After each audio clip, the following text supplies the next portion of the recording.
मेरे बेटे माँ सरस्वती की कृपा रहे। ये यूनिट 11 अर्थात पी ब्लॉक के तत्वों से संबंधित पहला वीडियो है।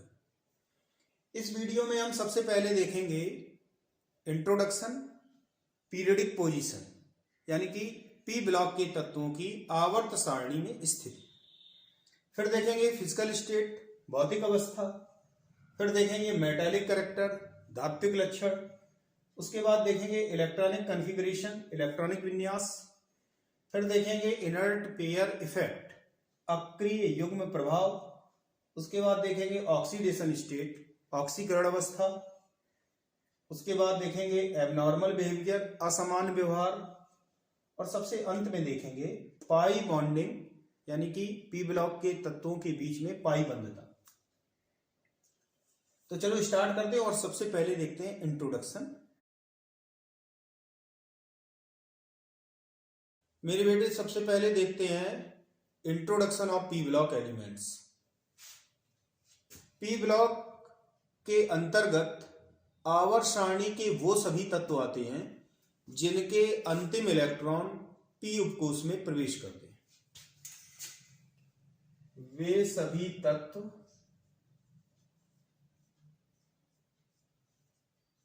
जिनके अंतिम इलेक्ट्रॉन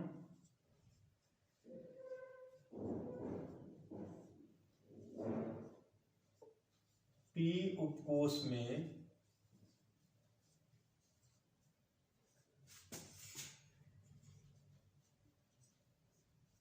प्रवेश करते हैं।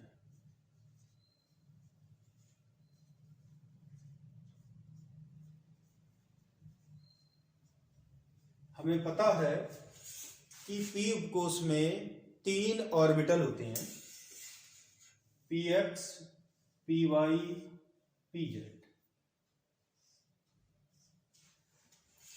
इनमें अधिकतम इलेक्ट्रॉन 6 तक हो सकते हैं। पहला इलेक्ट्रॉन इस तरीके से होगा, दूसरा इसमें जाएगा, तीसरा इसमें जाएगा, चौथा इसका युग्मन करेगा, पांचवा इसका युग्मन करेगा और छठवां इसका युग्मन करेगा। आवर्त सारणी में ग्रुप 13 से लेकर ग्रुप 18 तक के तत्वों को पी ब्लॉक के तत्व कहा जाता है। इनके अंतिम कोश का इलेक्ट्रॉनिक विन्यास NS2 NP1। ग्रुप 13 के तत्वों के अंतिम कोश का इलेक्ट्रॉनिक विन्यास NH2 NP1 होता है। 14 वालों का होगा NH2 NP2, 15 का होगा NH2 NP3, 16 का होगा NH2 NP4, 17 का होगा NH2 NP5, 18 का होगा NH2 NP6। यहां पर ध्यान देने वाली बात यह है कि हीलियम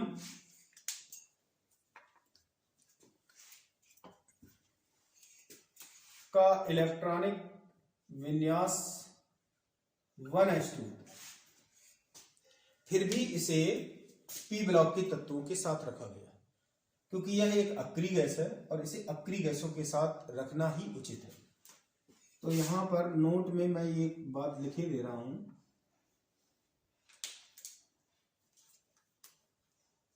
हीलियम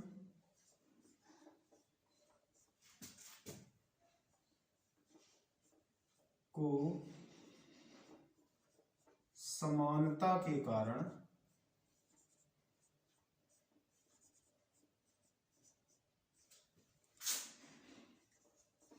ग्रुप 18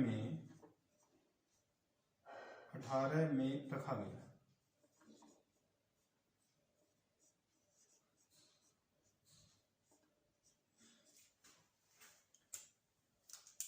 अब हम इन तत्वों को याद करने का तरीका देखेंगे। वैसे तो परमाणु क्रमांक 1 से लेकर 30 तक के तत्व तो बहुत अच्छी तरीके से याद होने चाहिए और इनको डायरेक्ट भी याद कर लेना चाहिए क्योंकि इनकी बार बार जरूरत पड़ेगी। अगर हम परमाणु क्रमांक के आधार पर देखें तो हीलियम का होता है 2He, नियॉन का हो जाएगा 10Ne, आर्गन का हो जाएगा 18Ar, क्रिप्टन का हो जाएगा 36Kr, जीनॉन का हो जाएगा 54 जीनॉन, रेडॉन का हो जाएगा 86 रेडॉन, और इसका हो जाता है 180 ऑर्गेन्स। 2, 10, 18, 36, 54, 86, 118 अक्रिय गैसों के परमाणु क्रमांक और उनका संगत आवर्त बहुत अच्छी तरीके से याद होना चाहिए, क्योंकि हम इलेक्ट्रॉनिक विन्यास में इस फैक्ट का यूज करेंगे। बोरॉन का होता है 5, कार्बन का 6, नाइट्रोजन का 7, ऑक्सीजन का 8 और नियॉन का 10। यहां से हम जब यहां लिखेंगे तो 8 ऐड करेंगे, 8 जोड़ेंगे तो यहां पर हो जाएगा 13। यहां से यहां 18 जोड़ेंगे तो यहां पर हो जाएगा 31। यहां से यहां फिर से 18 जोड़ेंगे तो यहां हो जाएगा 49। यहां से यहां 32 जोड़ेंगे तो ये हो जाएगा 81, और यहां से यहां फिर से 32 जोड़ेंगे तो ये हो जाएगा 113। 8, 18, 18, 32, 32 परमाणु क्रमांक को लिखने के लिए ये याद कर लें। किसी भी समूह में अगर हमें परमाणु क्रमांक लिखने हैं तो उसके लिए पैटर्न यही रहेगा, 8, 18, 18, 32, 32 जोड़ेंगे। अब यहां पर हो जाएगा 14, फिर इसी तरीके से आगे लिखते चले जाएंगे, 15, 16, 17, इस वाले का 31 हो गया तो इसका हो जाएगा 32, 33, 34, 35, 36, 49, 50, 51, 52, 53, 54, यहां पर हो जाएगा 82, 81 TL, 82 PB, 83 BI, 84 PO, 85 80, 86 RN। यहाँ पर 113 NH है, 114 FL, 115 MC, 116 LV, 117 TS, 118 OG। इनके नाम भी याद रखेंगे, boron, aluminium, gallium, indium, thallium, nihonium. Carbon, silicon, germanium, tin, lead, flerovium, nitrogen, phosphorus, arsenic, antimony, bismuth, moscovium, oxygen, sulphur, selenium, tellurium, polonium, livermorium, fluorine, chlorine, bromine, iodine, astatine, tennessine, helium, neon, argon, krypton, xenon, radon, oganesson. तो ये तो रहे किस तरीके से हम परमाणु क्रमांक लिखेंगे। इलेक्ट्रॉनिक विन्यास मैंने बता ही दिया कि अंतिम कोर्स का इलेक्ट्रॉनिक विन्यास NH2 NP1 से लेकर NH2 NP6 तक होता है। अब इन तत्वों को याद करने की एक ट्रिक भी है। इसमें हम जो ट्रिक अप्लाई करेंगे वो होगा बैगन, आलू, गाजर, इंडियन थाली में नहीं।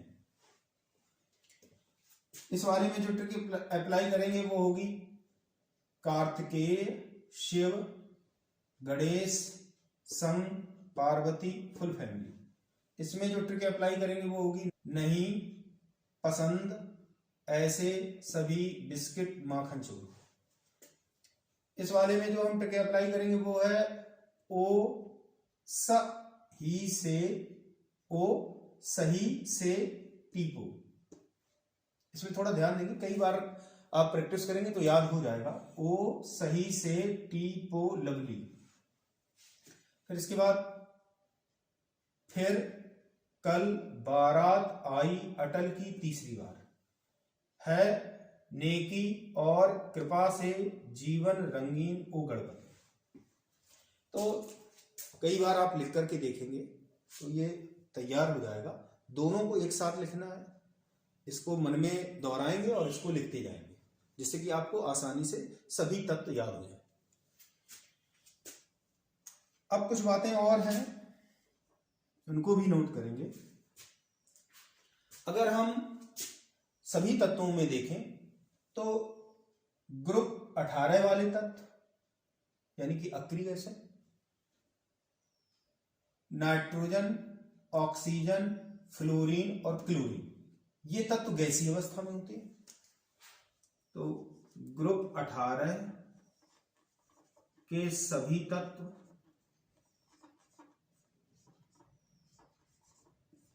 नाइट्रोजन, ऑक्सीजन, फ्लोरीन, क्लोरीन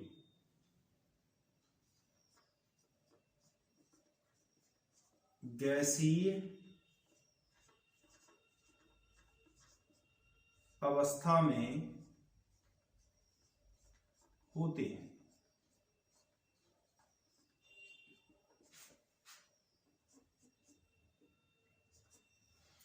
सभी पी ब्लॉक में केवल 2 ही तत्व ऐसे हैं, एक तो गैलियम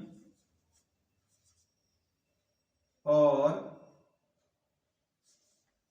ब्रोमीन द्रव होते हैं। शेष सभी तत्व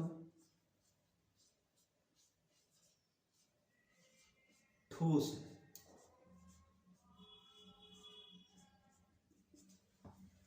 तो ये तो सामान्य जानकारी रही पी ब्लॉक की तत्वों के बारे में। अब हम पी ब्लॉक की कुछ प्रॉपर्टीज और देखेंगे। मेरे बेटे, अब हम पी ब्लॉक तत्वों के भौतिक अवस्था और धात्विक गुणों को देखेंगे। मैंने बताया था कि समूह 18 के सभी तत्व नाइट्रोजन, ऑक्सीजन, फ्लोरीन, क्लोरीन गैसीय अवस्था में होते हैं। तो समूह 18 के सभी तत्व नाइट्रोजन, ऑक्सीजन, फ्लोरीन, क्लोरीन ये गैसीय अवस्था में पाए जाते हैं। द्रव अवस्था में गैलियम और ब्रोमीन होती है। और बचे हुए सभी तत्व रेडियो एक्टिव तत्वों को तो बहुत ज्यादा उनका अध्ययन नहीं किया गया, क्योंकि उनके अध्ययन के लिए विशेष कला कौशल की आवश्यकता होती है। तो अभी तक इनका अध्ययन बहुत ही सीमित है, बहुत ज्यादा सीमित है। इसलिए इनको इग्नोर करके ही बात कर रहा हूं मैं कि सॉलिड स्टेट में शेष सभी आ जाते हैं।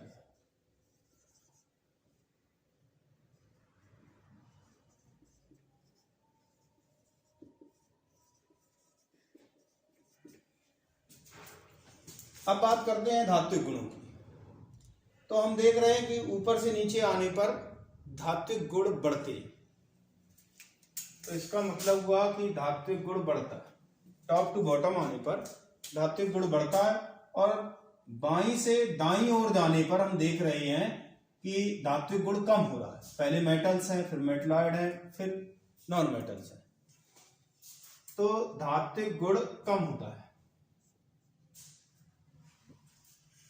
टॉप टू बॉटम आने पर धात्विक गुण बढ़ता है, और लेफ्ट टू राइट जाने पर धात्विक गुण कम होता है। अब हम मेटल्स की बात करें तो ग्रुप 13 में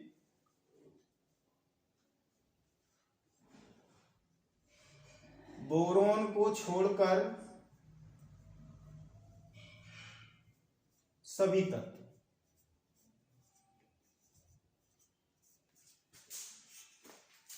ग्रुप 14 में देखें तो Sn और Pb आ जाएगी।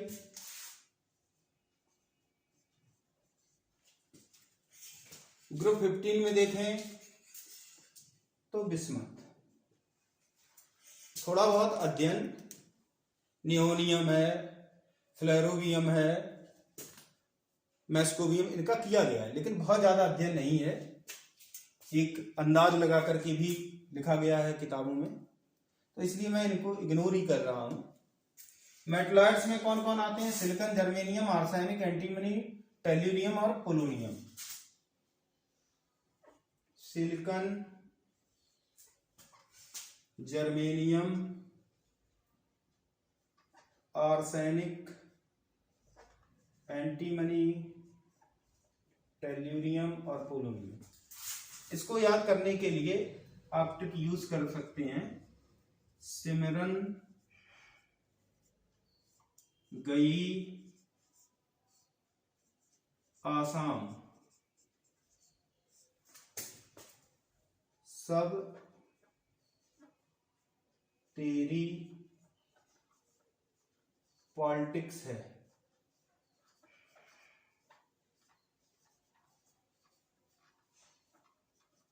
याद करने के लिए, सिमरन गई आसाम, सब तेरी पॉलिटिक्स है। और नॉन मेटल्स में शेष सभी तत्व आ जाते हैं। ये तो रहा भौतिक अवस्था एवं धात्विक गुणों के बारे में। मेरे बेटे, अब हम पी ब्लॉक के तत्वों के बाह्यतम कोश का सामान्य इलेक्ट्रॉनिक विन्यास देखेंगे, यानी कि general electronic configuration of P block elements. तो समूह 13 के तत्वों का होता है NS2 NP1। समूह 14 के तत्वों का होता है NS2 NP2। समूह 15 के तत्वों का होता है NS2 NP3। 16 के तत्वों का होता है NS2 NP4। समूह 17 के तत्वों का होता है NS2 NP5। और समूह 18 के तत्वों का होता है NS2 NP6। ये तो सामान्य इलेक्ट्रॉनिक विन्यास रहा। इलेक्ट्रॉनिक विन्यास को और अधिक समझने के लिए स्पेशल टॉपिक्स में पी ब्लॉक्स एलिमेंट से रिलेटेड वीडियो को देखें। मेरे बेटे, अब हम देखेंगे अक्रिय युग्म प्रभाव या इनर्ट पेयर इफेक्ट। तो अगर हम पी ब्लॉक एलिमेंट का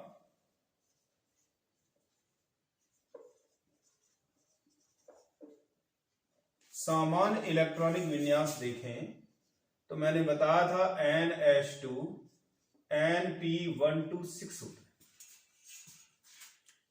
और यदि ट्रांजिशन तत्वों के बाद के तत्वों को देखा जाए, यानी कि पोस्ट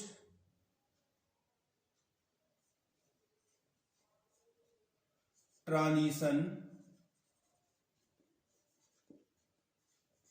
पी ब्लॉक एलिमेंट का इलेक्ट्रॉनिक कॉन्फ़िगरेशन देखा जाए तो इसमें n-1 ऑर्बिटल के n-1d ऑर्बिटल में 10 इलेक्ट्रॉन्स होंगे।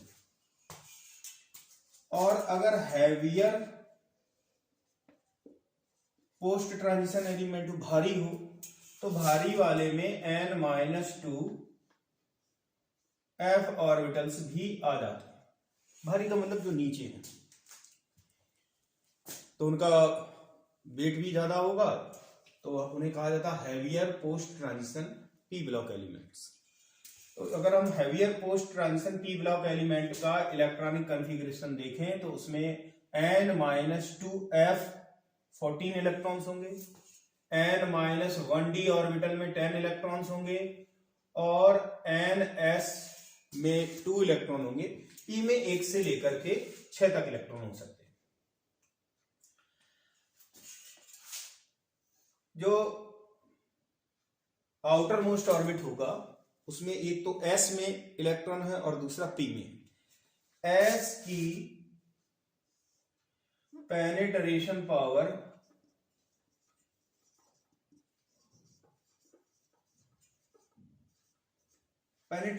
का मतलब होता है धंसने की प्रवृत्ति, नाभिक के पास जाने की प्रवृत्ति ज्यादा होगी। और अगर डी और एफ ऑर्बिटल मान लो कंपेयर करते हैं किसी भी ऑर्बिट के, तो एस की सबसे ज्यादा होती है, उससे ज्यादा होती पी की, उससे ज्यादा होती है डी की, उससे ज्यादा होती एफ की, for same value of n. यानी कि एक ही कक्षा के एस, पी, डी और एफ ऑर्बिटल्स को देखें तो एस की पेनिट्रेशन पावर सबसे ज्यादा, उससे कम पी की, उससे कम डी की और उससे कम एफ की। तो यहां पर दो ही हैं, एस और पी। इन दोनों में देखेंगे तो एस की पेनिट्रेशन पावर ज्यादा होगी, यानी कि ये इसके इलेक्ट्रॉन न्यूक्लियस के पास, नाभिक के पास जाने की प्रवृत्ति ज्यादा रखती है, नाभिक के ज्यादा पास होते हैं। अब नाभिक ये रहा, उसके बाद सबसे बाहर वाला जो ऑर्बिट है वो एन है। इसमें उससे पहले होगा n-1 और उससे पहले होगा n-2। इसमें p ऑर्बिटल भी है और s ऑर्बिटल भी है। मैंने बताया कि s की पेनिट्रेशन पावर ज्यादा होती है, ज्यादा इसके इलेक्ट्रॉन नाभिक की ओर ज्यादा मात्रा में होंगे। और ये रहा n-1 डी ऑर्बिटल और ये हो गया n-1 एफ ऑर्बिटल। तो जैसे जैसे हम नीचे की तरफ आते हैं n की वैल्यू बढ़ती है, n का मतलब आवर्त संख्या बढ़ेगी, और जैसे जैसे आवर्त संख्या अर्थात कक्षा बढ़ेगी वैसे वैसे ऑर्बिटल का आकार भी बड़ा हो जाता है। डी और एफ ऑर्बिटल विसरित आकार के होते हैं, डिफ्यूज्ड होते हैं, मतलब फैले हुए होते हैं, और डिफ्यूज्ड होने के कारण इनकी शील्डिंग टेंडेंसी यानी कि परिरक्षण प्रभाव कम हो जाता है, लेस शील्डिंग। इसका मतलब ये हुआ कि नाभिक के आकर्षण को बाहर वाली कक्षा के इलेक्ट्रॉनों पर रोकना अंदर के ऑर्बिटलों के इलेक्ट्रॉनों को काम होता है। लेकिन डी और एफ फैले हुए होते हैं तो जो न्यूक्लियर अट्रैक्शन है वो निकल जाता है, बड़े आकार के होते हैं और फैले होते हैं, इसलिए न्यूक्लियर का जो अट्रैक्टिव फोर्स होगा वो निकल जाता है और आउटर मोस्ट के इलेक्ट्रॉन्स को अपनी ओर अट्रैक्ट करता है। अब इसमें घुसने की टेंडेंसी ज्यादा है तो ये ज्यादा मात्रा में घुसेगा। उससे होगा क्या कि न्यूक्लियस और एन-एस ऑर्बिटल की बीच की ग्रिप काफी टाइट हो जाती है, टाइट ग्रिपिंग, बहुत मजबूती से पकड़ लेता है। ये कहें कि ये अंदर बहुत ज्यादा धंस जाता है। उससे NS2 इलेक्ट्रॉन बॉन्डिंग में भाग नहीं लेते,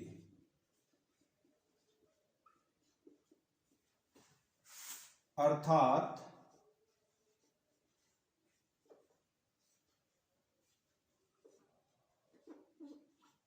अक्रिय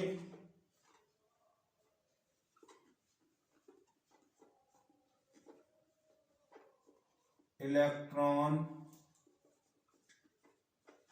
युग्म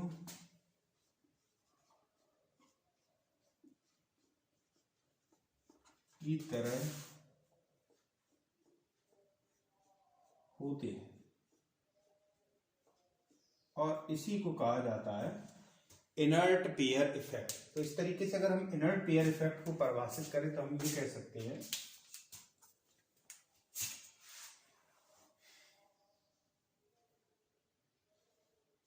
भारी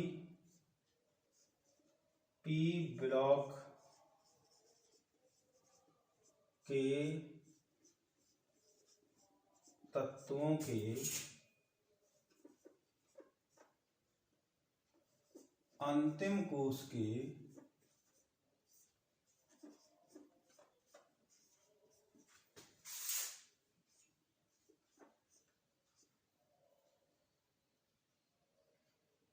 s ऑर्बिटल के दोनों इलेक्ट्रॉन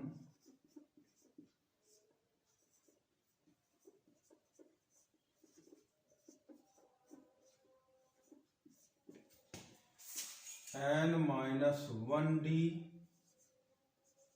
तथा n-2f ऑर्बिटलों के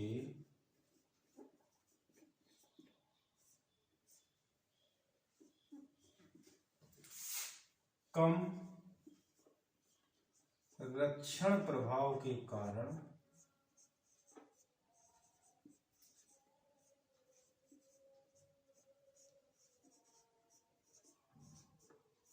अक्रिय हो जाती है।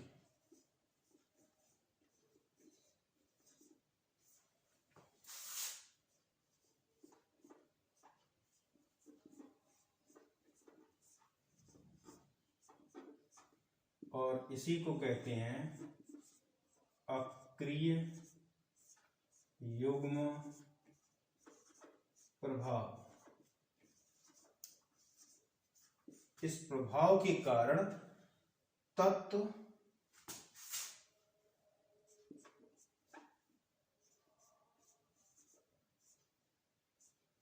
संगत समूह की, संगत का मतलब जिस समूह में तत्व है उसकी सामान्य ऑक्सीकरण अवस्था से 2 यूनिट कम ऑक्सीकरण या स्थायी ऑक्सीकरण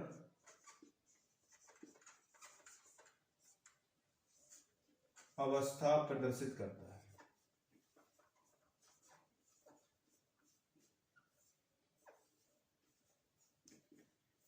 अब कौन कौन से तत्व अक्रिय युग्म प्रभाव दिखाते हैं जरा उनको भी देखेंगे। तो एक तो हम लिख रहे हैं ग्रुप, दूसरा लिख रहे हैं इनका सामान्य इलेक्ट्रॉनिक विन्यास, फिर लिख रहे हैं इनकी ऑक्सीकरण अवस्था, और फिर लिख रहे हैं वो एलिमेंट जो इनर्ट पेयर इफेक्ट शो करता है, यानी कि ई शोइंग इनर्ट पेयर इफेक्ट।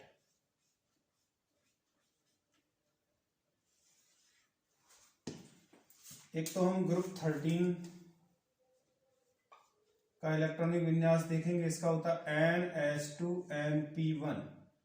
14 का हो जाता है NH2NP2। 15 का हो जाएगा NH2NP3 और 16 का हो जाएगा NH2NP4। केवल ग्रुप 13 से ग्रुप 16, 13 से 16 तक के तत्व के समूह के भारी तत्व ही अक्रिय युग्म प्रभाव प्रदर्शित करते हैं। तो इनकी अगर हम ऑक्सीकरण अवस्था देखें, समूह 13, समूह 14, समूह 15 और समूह 16 के तत्वों की, तो समूह 13 में अगर ये इलेक्ट्रॉन निकल जाए, टोटल जितने भी आउटर मोस्ट ऑर्बिट में इलेक्ट्रॉन है, तो यहां पर टोटल इलेक्ट्रॉन है 3, तीनों निकल जाएंगे तो धन-3 ऑक्सीकरण अवस्था होगी। और जब S के ना निकले, केवल P के निकले, तो धन-1 होगी। तो सभी तत्व ये दोनों ऑक्सीकरण अवस्थाएं प्रदर्शित करेंगे। इसमें जब सभी इलेक्ट्रॉन निकल जाएंगे तो +4, और एस वाले ना निकलें, केवल पी के निकलें तो +2। इस वाले में +5 और +3 ऑक्सीडेशन स्टेट शो करते हैं तत्व, और इस वाले में +6 +4 और +2 ऑक्सीडेशन स्टेट शो करते हैं। अब इनमें जो अन्य तत्व होंगे other than heavier transition elements, वो तो उनमें तो जो उच्च ऑक्सीकरण अवस्था होगी वो स्थायी होगी, और जो तत्व अक्रिय यौगिक प्रभाव प्रदर्शित करेंगे उनमें जो निम्न ऑक्सीकरण अवस्था है वो स्थायी होगी। तो इस तरीके के तत्व हैं कौन कौन से? इसमें है थैलियम, इस वाले में है लेड, इस वाले में है बिस्मथ, और इसमें पोलोनियम और टेल्यूरियम दोनों ही प्रदर्शित करते हैं अक्रिय युग्म प्रभाव। तो पोलोनियम और टेल्यूरियम ये इसकी स्टेबल ऑक्सीडेशन स्टेट होगी, लेड की +2 हो जाएगी, बिस्मथ की +3 हो जाएगी, और इन दोनों की स्टेबल ऑक्सीडेशन स्टेट होती है +2। ये इन तत्वों की स्थायी ऑक्सीकरण अवस्था है। ये इन तत्वों में ये वाली अवस्था स्थायी नहीं होगी।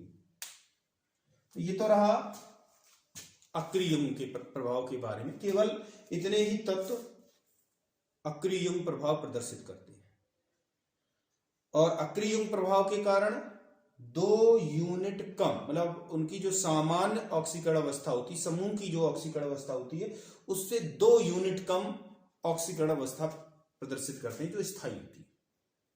ये तो रहा अक्रिय यौगिक प्रभाव के बारे में। अब हम अक्रिय यौगिक प्रभाव के अनुप्रयोग देखेंगे। Applications of inert pair effect. मैंने बताया था कि संक्रमण तत्वों के बाद आने वाले तत्व 2 यूनिट कम ऑक्सीकरण अवस्था प्रदर्शित करते हैं। इस प्रभाव को अक्रिय यौगिक प्रभाव कहा जाता है। और समूह में जैसे जैसे ऊपर से नीचे आते हैं, पहले तो d ऑर्बिटल बढ़ते हैं, फिर f ऑर्बिटल में भी इलेक्ट्रॉन जाते हैं। तो अक्रिय यौगिक प्रभाव ऊपर से नीचे आने पर बढ़ता है। इसके फलस्वरूप ऊपर से नीचे आने पर कम ऑक्सीकरण अवस्था का स्थायित्व बढ़ता है और अधिक ऑक्सीकरण अवस्था का स्थायित्व कम होता है। यानी कि stability of lower oxidation state increase होती है और हायर ऑक्सीडेशन स्टेट की स्टेबिलिटी कम होती है, टॉप टू बॉटम होने पर।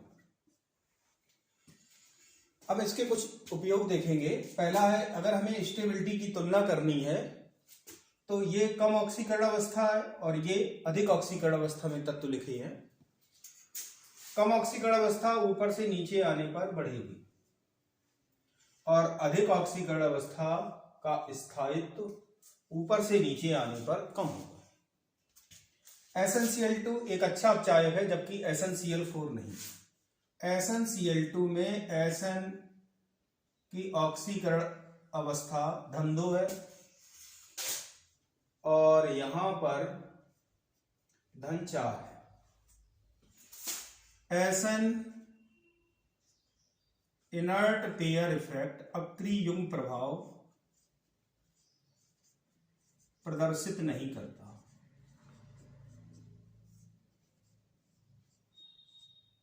मैंने बताया था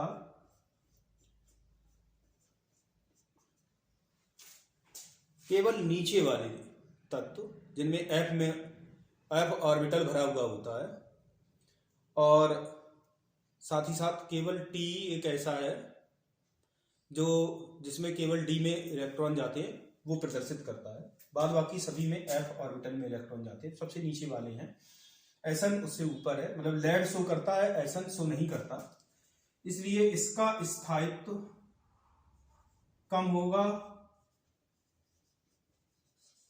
और ये अधिक स्थायी होगी।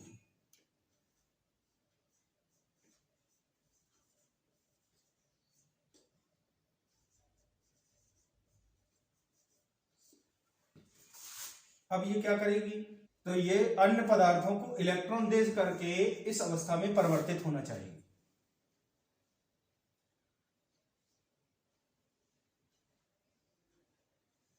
जब ये इलेक्ट्रॉन निकालेगी तो ये इलेक्ट्रॉन अन्य पदार्थ के साथ जुड़ेंगे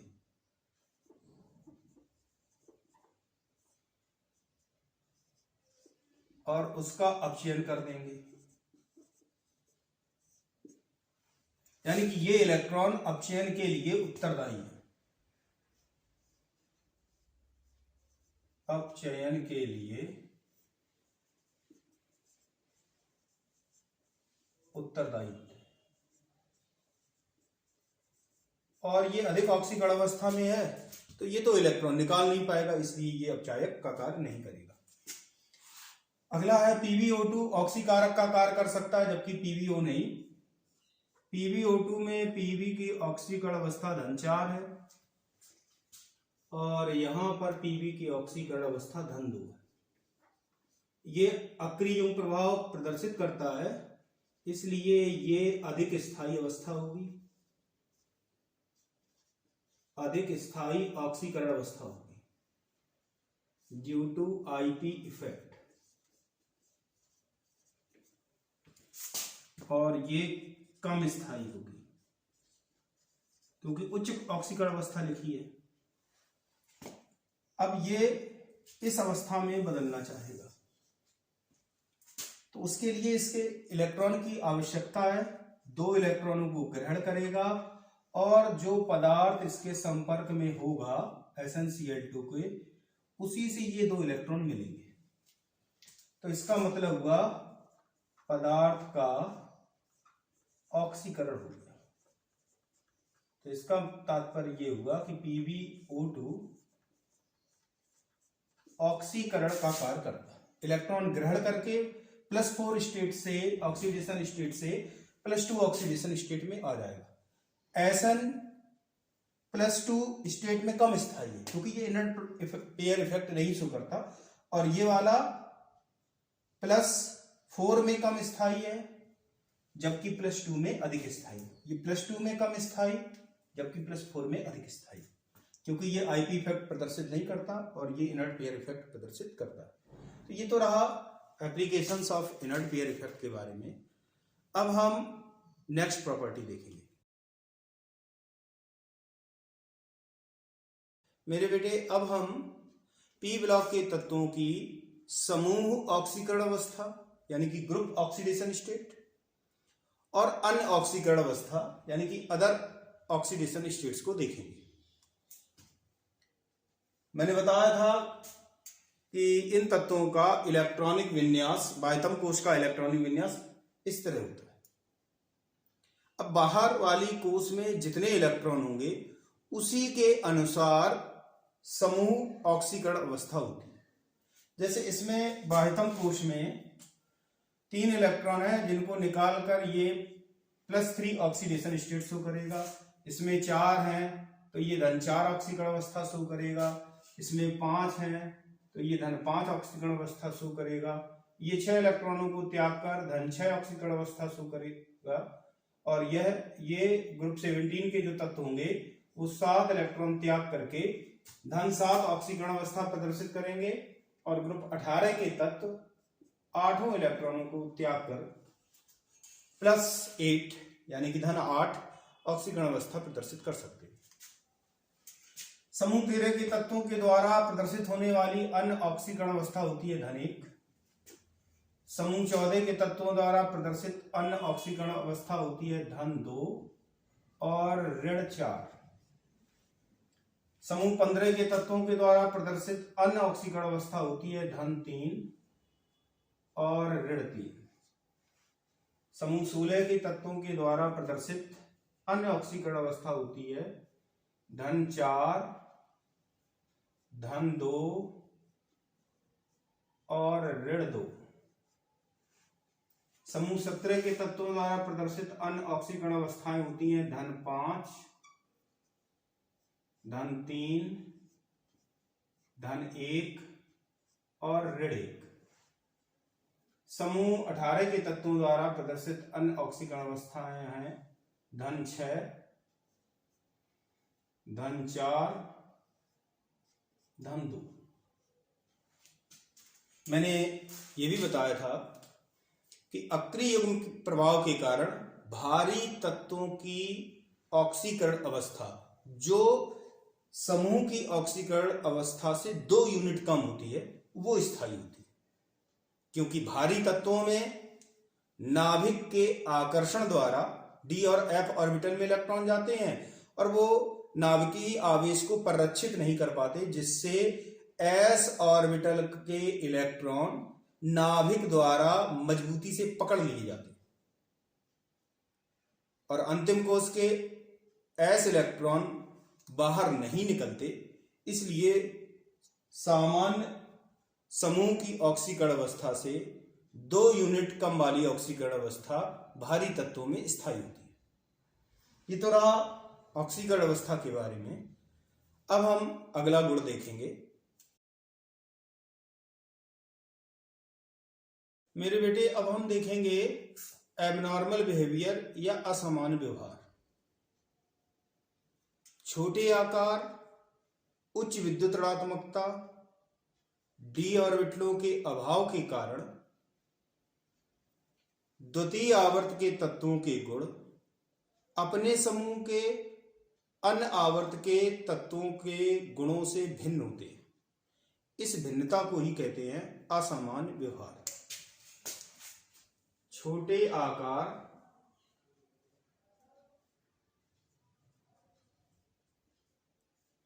उच्च विद्युत ऋणात्मकता,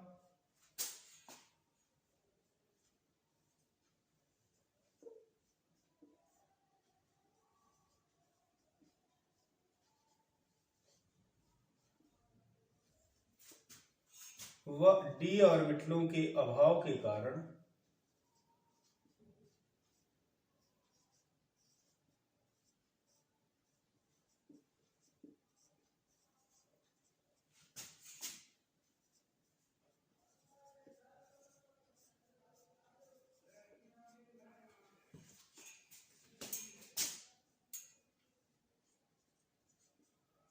द्वितीय आवर्त के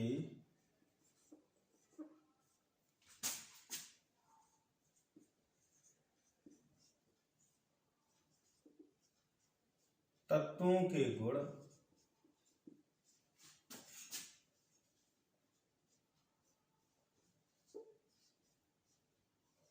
अपने समूह के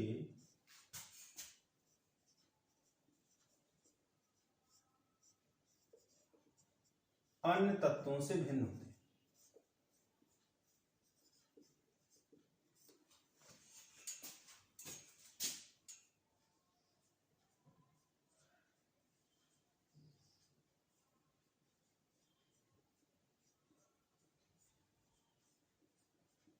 इस भिन्नता को ही असामान्य व्यवहार कहते हैं।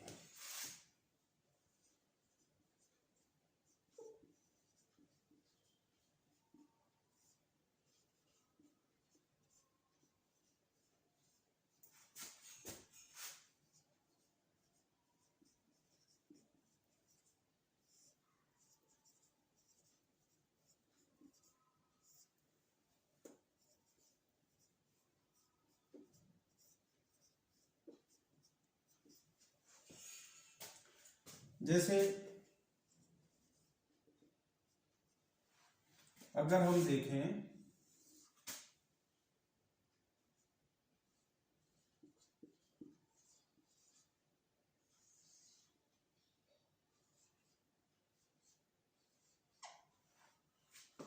आवर्त 2 के तत्व को और 2 से अधिक वाले तत्व को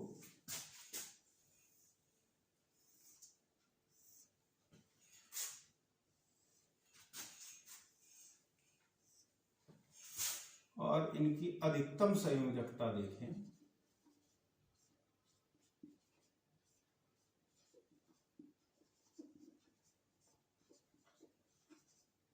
तो द्वितीय आवर्त के तत्वों की अधिकतम संयोजकता 4 है और इससे अधिक आवर्त वाले तत्व 6 तक सहसंयोजकता प्रदर्शित करते हैं।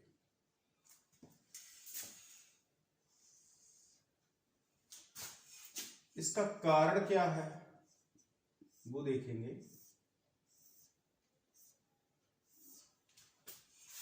द्वितीय आवर्त के तत्वों की अधिकतम संयोजकता 4 होती है और इसका कारण है डी ऑर्बिटलों का अभाव।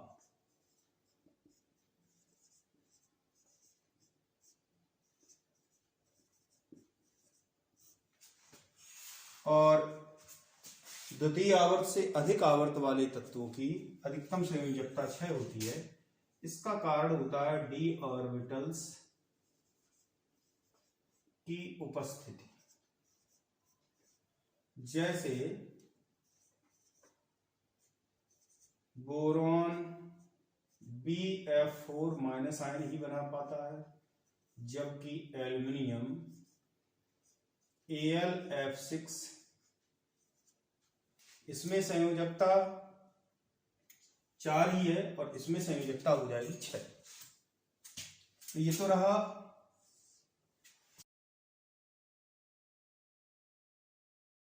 मेरे बेटे। अब हम पी ब्लॉक एलिमेंट्स में पाई बॉन्डिंग देखेंगे। तो पी ब्लॉक एलिमेंट्स 3 तरह से पाई बॉन्ड बना सकते हैं। पहला तरीका ये है कि दोनों एलिमेंट्स के पी ऑर्बिटल पार्टिसिपेट करें बॉन्डिंग में। दूसरा तरीका ये है कि एक का डी ऑर्बिटल हो और दूसरे का पी ऑर्बिटल हो।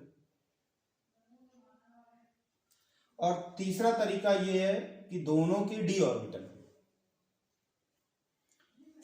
अब अगर हम पीरियड देखेंगे तो पी पाई बॉन्डिंग जो मुख्य रूप से होती है वो सेकेंड और सेकेंड के बीच में ही होती है, क्योंकि अगर सेकेंड और सेकेंड पीरियड का मतलब सेकेंड ऑर्बिट का अगर पी ऑर्बिटल होगा और थर्ड ऑर्बिट का पी ऑर्बिटल होगा तो दोनों का साइज काफी डिफर करता है, इसलिए ओवरलैपिंग बहुत ज्यादा नहीं हो पाती और बॉन्ड अनस्टेबल हो जाता है। ऐसा ही डी ऑर्बिटल्स के केस में भी होता है कि डी ऑर्बिटल्स और भी हायर एनर्जी लेवल में होते हैं तो उनका साइज बढ़ जाता है, इसलिए बॉन्डिंग बहुत ज्यादा अच्छी नहीं हो पाती।